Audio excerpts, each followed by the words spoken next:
नमस्कार दोस्तों, और एक नया और इम्पोर्टेंट वीडियो पर आप सभी का स्वागत है। दोस्तों, आज का यह वीडियो पर हम आप लोगों को जियोग्राफी का, भूगोल का टॉप 30 क्वेश्चन आपको इस वीडियो में प्रोवाइड करने वाले हैं। एंड जितने भी क्वेश्चन हम लोगों ने इस वीडियो में इंक्लूड किया है वो सारे मोस्ट इंपॉर्टेंट क्वेश्चन है। किसी भी एग्जाम देने जा रहे हैं then this video is going very important for you. बहुत ज्यादा इंपॉर्टेंट क्वेश्चन हम लोगों ने इंक्लूड किया है। वीडियो को आप लास्ट तक देखिए, ज्यादा आपके साथ बात नहीं करेंगे। आइए हम इस वीडियो को स्टार्ट करते हैं, लेकिन इससे पहले आप छोटा सा आपको रिक्वेस्ट है कि आप इस वीडियो को लाइक कर दीजिए और चैनल को सब्सक्राइब भी कर लीजिए। सबसे पहला क्वेश्चन यहां पर आपके सामने है। भारत में प्राकृतिक रबर का सबसे अधिक उत्पादन किस राज्य में होता है? ठीक है, भारत में जो नेचुरल रबर है वो किस राज्य में सबसे ज्यादा होते हैं? ये क्वेश्चन बहुत बार एग्जाम में पूछा जा चुका है, मैं आपको बता रहा हूं। ठीक है, मोस्ट इंपोर्टेंट क्वेश्चन है ये।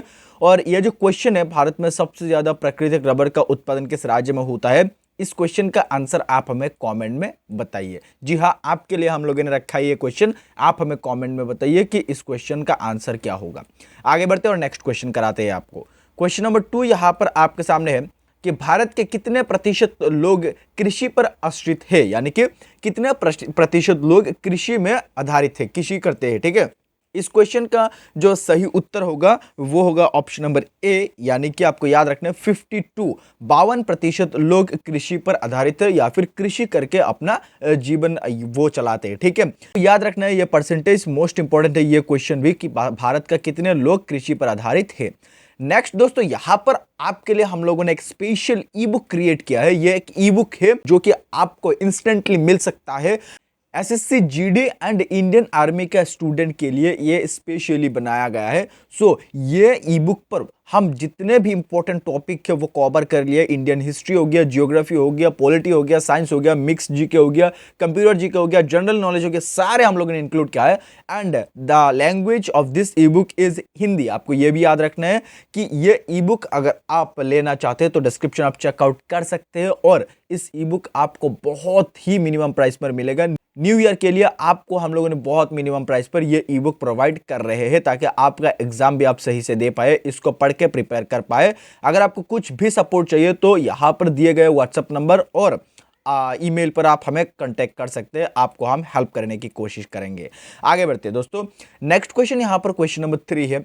निम्नलिखित में से कौन सा खरीफ की फसल नहीं है? ठीक है, गन्ना हो गया, कपास हो गया, चावल हो गया, गेहूं हो गया, ये चार में से कौन सा खरीफ की जो फसल है वो नहीं है। एक्चुअली यहां पर आपको जानना जरूरी है कि खरीफ की फसल होता क्या है। ठीक है, हम लोगों ने बहुत बार ये सब ऊपर डिस्कस कर चुके हैं, ये सब टॉपिक के ऊपर। हम लोग ज्यादा बात नहीं करेंगे इसके ऊपर। जस्ट अभी यहां पर आप इसका आंसर जान लीजिए। आपको याद रखना है सिर्फ कि खरीफ की जो फसल है निम्नलिखित में से वो गेहूं, ये खरीफ की फसल नहीं है। यानी कि गन्ना, कपास, चावल ये तीनों खरीफ की फसल है, गेहूं ये खरीफ की फसल नहीं है। आगे बढ़ते हैं। नेक्स्ट दोस्तों, यहां पर क्वेश्चन नंबर 4 है आपके सामने कि प्राकृतिक रबर के उत्पादन में भारत का विश्व में कौन सा स्थान है? ठीक है, विश्व में नेचुरल रबर उत्पादन में विश्व में भारत का स्थान कितने स्थान पर है? ठीक है, कितने पर है? यह क्वेश्चन का जो सही उत्तर होगा वो होगा ऑप्शन नंबर ए, यानी कि भारत का चौथा स्थान है विश्व में। ठीक है, ये आपको याद रखना है, रबर उत्पादन में भारत का जो स्थान है विश्व में वो चौथा स्थान है। नेक्स्ट इज क्वेश्चन नंबर 5 कि निम्नलिखित में से कौन सा राज्य भारत के संपूर्ण रेशम उत्पादन का आधा भाग उत्पादन करते हैं, यानी कि 50% रेशम उत्पादन करते हैं, कौन सा राज्य में? ठीक है, यह भी बहुत बार एग्जाम में पूछा जा चुका है ये क्वेश्चन कि भारत का किस राज्य में भारत का संपूर्ण टोटल रेशम उत्पादन का आधा भाग यानी 50% जो रेशम उत्पादन है वो कहां पर होते हैं। इस क्वेश्चन का सही उत्तर है ऑप्शन नंबर सी, यानी कि कर्नाटक में। ठीक है, कर्नाटक में भारत का जो टोटल परसेंटेज है 100% का 50% रेशम उत्पादन होते हैं। Next is your question number 6 and the question is very important, most important question ये कि तंबाकू के उत्पादन में भारत का विश्व में कौन सा स्थान है? ठीक है, तंबाकू का उत्पादन में विश्व में भारत का स्थान कौन सा है? क्वेश्चन नंबर 6 का जो सही उत्तर है वह ऑप्शन नंबर डी, यानी कि दूसरा स्थान है। देखो, हमारा देश तंबाकू उत्पादन बहुत ज्यादा करते हैं, दूसरा स्थान पर है हमारा देश।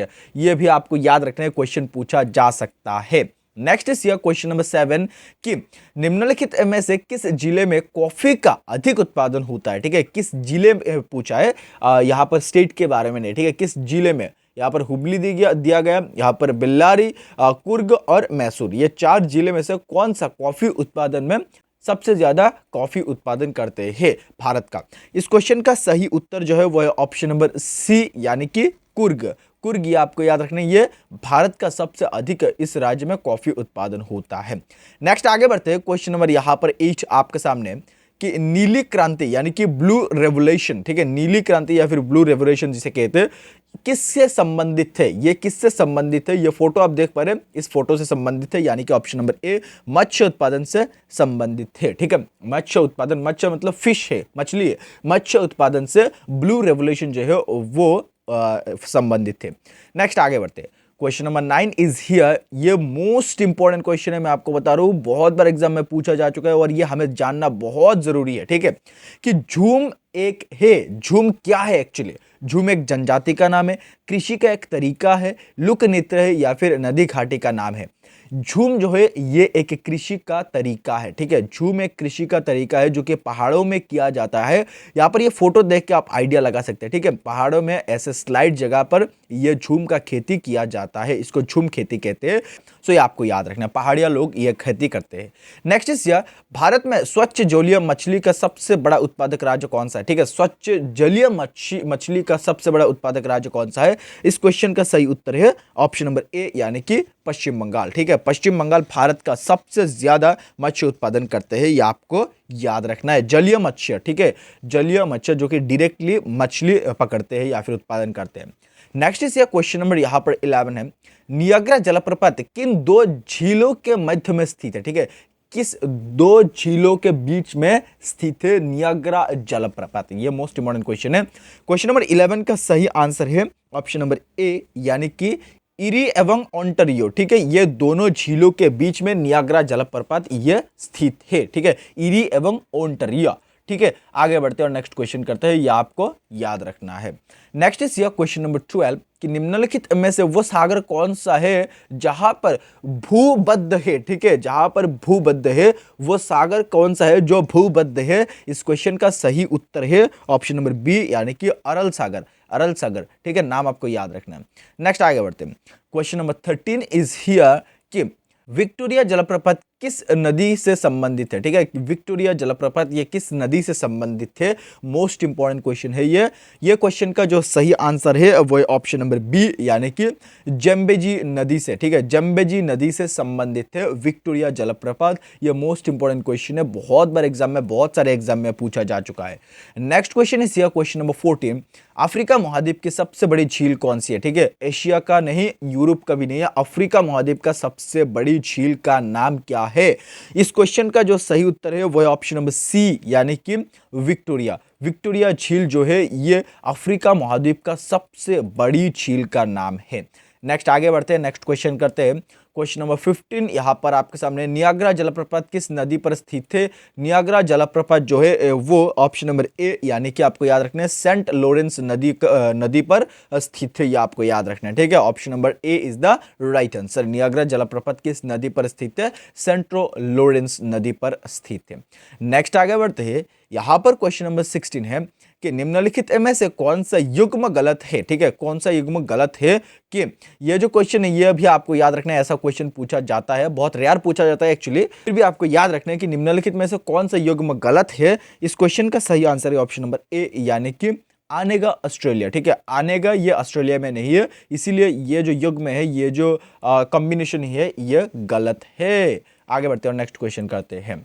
नेक्स्ट इस क्वेश्चन नंबर यहाँ पर 17 आपके सामने है कि स्टैनली जलप्रपात किस नदी पर स्थित है? स्टैनली जलप्रपात जो है ये किस नदी पर स्थित है? मोस्ट इंपोर्टेंट क्वेश्चन ये भी है। क्वेश्चन नंबर 17 का सही उत्तर है ऑप्शन नंबर डी यानी कि आपको याद रखना है कांगो। ठीक है, कांगो जो है ये कांगो नदी पर स्थित है स्टैनली जलप्रपात, ये आपको याद रखना है, कांगो नदी पर स्थित है स्टैनली जलप्रपात। नेक्स्ट इस क्वेश्चन नंबर यहाँ पर आपके सामने 18 है। निम्नलिखित में से कौन ईरान की सीमा को स्पर्श करता है? ठीक है, निम्नलिखित में से कौन ईरान की जो सीमा है वो स्पर्श करता है?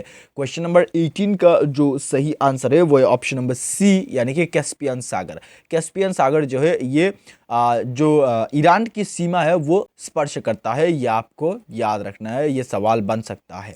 नेक्स्ट आगे बढ़ते हैं, नेक्स्ट क्वेश्चन करते हैं नंबर 20 कि निम्नलिखित में से किसको पर्ल ऑफ साइबेरिया कहा जाता है? मोस्ट इंपॉर्टेंट क्वेश्चन ये, पर्ल ऑफ साइबेरिया किसको कहा जाता है?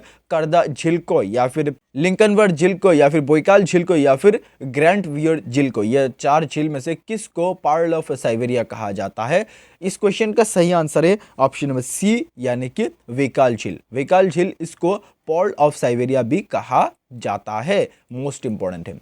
नेक्स्ट इज क्वेश्चन नंबर 21 कि महान एशियाई नदी मेकांग निम्नलिखित में से कौन सा, ठीक है, निम्नलिखित देशों में से किससे होकर गुजरती है? ठीक है, महान एशियाई नदी जो मेकांग नाम है वो निम्नलिखित कौन सा देशों में से होकर गुजरती है? सही उत्तर है इस क्वेश्चन का ऑप्शन नंबर डी, यानी कि मलेशिया। मलेशिया देश होकर गुजरती है। ठीक है, मकांग जो नदी है मेकांग, ये मलेशिया होकर गुजरती है, जो कि एशिया का महान नदी है।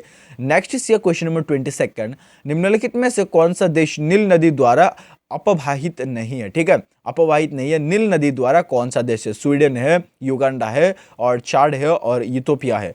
सो ये जो क्वेश्चन है क्वेश्चन नंबर 22, इसका सही आंसर है ऑप्शन नंबर सी, यानी कि चाड। चाड जो देश है ये नील नदी से अपवाहित नहीं है। आगे बढ़ते हैं और नेक्स्ट क्वेश्चन करते हैं। नेक्स्ट इज क्वेश्चन नंबर 23 कि क्वेश्चन नंबर 23 में पूछा है निम्नलिखित में से किस नदी को तेल नदी के नाम से जाना जाता है? ठीक है, तेल नदी के नाम से जाना जाता है कौन सा नदी को? सही आंसर है इस क्वेश्चन का ऑप्शन नंबर डी, यानी कि नाइजर। नाइजर जो नदी है, नाइजर नाम का जो नदी है, इसको तेल नदी के नाम से जाना जाता है। ये आपको याद रखना है, तेल नदी के नाम से। क्वेश्चन नंबर 24 इज निम्नलिखित में से किस देश से यूफ्रेटस और टिग्रिस नदी बहती है? ठीक है, टिग्रिस नदियां, ये दोनों नदी का नाम है यूफ्रेटस और टिग्रिस। ये दोनों नदियां किस देश में होकर गुजरती है? ठीक है, किस देश में बहती है? क्वेश्चन नंबर 24 का सही आंसर है ऑप्शन नंबर बी, यानी कि इराक। इराक देश होकर गुजरती है यूफ्रेटस और टिग्रिस, ये आपको याद रखना है, tigris. Next is question number 25 कि रूस की सर्वाधिक महत्वपूर्ण नदी कौन सा है? ठीक है, रूस की सर्वाधिक महत्वपूर्ण जो नदी है उसका नाम क्या है? सही आंसर है ऑप्शन नंबर बी, यानी कि वोल्गा। वोल्गा ये रूस की सर्वाधिक महत्वपूर्ण नदी है। नेक्स्ट आगे बढ़ते हैं। क्वेश्चन नंबर 26 या विश्व की सबसे लंबी नदी कौन सी है? मोस्ट इंपॉर्टेंट क्वेश्चन है, ये बहुत बार एग्जाम में पूछा जा चुका है और बहुत सारे एग्जाम में पूछा जा चुका है। 26 नंबर क्वेश्चन का सही आंसर है ऑप्शन नंबर बी, यानी कि नील नदी। ये विश्व का सबसे लंबी नदी है। सबसे लंबी नदी का नाम क्या है? नील नदी, आपको याद रखना है। सबसे पानी जो कैरी करते हैं, सबसे पानी जो वहन करते हैं, कौन सा नदी है? सबसे पानी वहन करने वाला जो नदी है वो है अमेज़न नदी। ये भी आपको याद रखना है। और सबसे चौड़ा नदी का नाम भी अमेज़न नदी ही है। नेक्स्ट आगे बढ़ते हैं और नेक्स्ट क्वेश्चन करते हैं। क्वेश्चन नंबर यहाँ पर 27 है कि लाल नदी, रेड रिवर किस देश में बहती है? ठीक है, रेड रिवर एक रिवर का नाम है, नदी का नाम है। सो ये किस देश में बहती है? सही उत्तर है इस क्वेश्चन का ऑप्शन नंबर बी, यानी कि वियतनाम में। वियतनाम में एक नदी बहती है जिसका नाम है रेड रिवर या फिर लाल नदी। ये भी आपको याद रखना है, इंपॉर्टेंट सवाल बन सकता है, इंटरनेशनल क्वेश्चन है। विश्व की सबसे चौड़ी नदी कौन सी है? जस्ट अभी मैं आपको बताया, विश्व की सबसे जो चौड़ी नदी का नाम है वो है ऑप्शन नंबर डी, यानी कि अमेज़न नदी। अमेज़न नदी यह विश्व की सबसे चौड़ी नदी का नाम है। लंबी जो है वो नील नदी है, चौड़ी नदी जो है वो अमेज़न नदी, और सबसे ज्यादा पानी जो वहन करता है वो अमेज़न नदी करता है। नेक्स्ट आगे बढ़ते हैं। यहां पर क्वेश्चन नंबर 29 है कि एशिया की विशाल नदी मेकांग निम्नलिखित देशों में से किससे नहीं बहती है? ठीक है, किस में नहीं बहती है? किस देश में? कंबोडिया, लाओस, चीन और मलेशिया, किस देश से नहीं बहती है एशिया की विशाल नदी मेकांग? सही उत्तर इस क्वेश्चन का ऑप्शन नंबर डी, यानी कि मलेशिया नहीं जाते हैं यह नदी। ठीक है, मलेशिया होकर नहीं बहती है यह नदी। कौन सा नदी आपको याद रखना है? एशिया की यह बहुत बड़ी नदी है, विशाल नदी है मेकांग नदी, यह मलेशिया नहीं जाते हैं। आगे बढ़ते हैं और नेक्स्ट क्वेश्चन करते हैं। दोस्तों नेक्स्ट क्वेश्चन यहाँ पर क्वेश्चन नंबर 30 है। एशिया के निम्नलिखित में से कौन सी नदी दक्षिण की प्रवाहित होती है? ठीक है, दक्षिण को प्रवाहित कौन सा नदी होती है? इस क्वेश्चन का भी सही आंसर होगा ऑप्शन नंबर बी, यानी कि साल्विन। साल्विन एक नदी का नाम है, ये दक्षिण को प्रवाहित नहीं होती है, ये आपको याद रखना है। सो दोस्तों आज का यह वीडियो पर हम आप लोगों को 30 क्वेश्चन प्रोवाइड किया। All of this question related to geography and all of this question are very very very important for your upcoming exam. जितने भी हम लोगों ने क्वेश्चन आप लोगों का अभी तक दिया है वो सारे मोस्ट इंपॉर्टेंट क्वेश्चन है आपका एग्जाम के लिए। दोस्तों मैं आपको फिर से रिमाइंड कराना चाहता हूँ, यहाँ पर हमारा स्पेशल जो ई बुक है SSC GD and Indian army का स्पेशल ई बुक, ये आप परचेस कर सकते हैं। डिस्क्रिप्शन पर लिंक है। जितने भी टॉपिक चाहिए एसएससी जीडी और इंडियन आर्मी का मोस्ट इंपोर्टेंट टॉपिक, वो सारे यहां पर इंक्लूड किया गया है। लैंग्वेज इसका हिंदी में है, सो आप परचेस कर सकते हैं अगर आपको जरूरत है। और आपका कुछ भी सपोर्ट चाहिए तो यहां पर दिए गए व्हाट्सएप एंड ईमेल पर आप हमें कांटेक्ट कर सकते हैं। आपको हम जितने हो सके हेल्प करने की कोशिश करेंगे। थैंक यू सो मच इस वीडियो यहां तक देखने के लिए। आपके साथ हम मिलते हैं किसी और एक अच्छा वीडियो के साथ। तब तक के लिए आप खुश रहिए, इस चैनल के साथ जुड़े रहे, वीडियो को लाइक कीजिए, चैनल को सब्सक्राइब कीजिए। Thank you so much again. जय हिंद, जय भारत।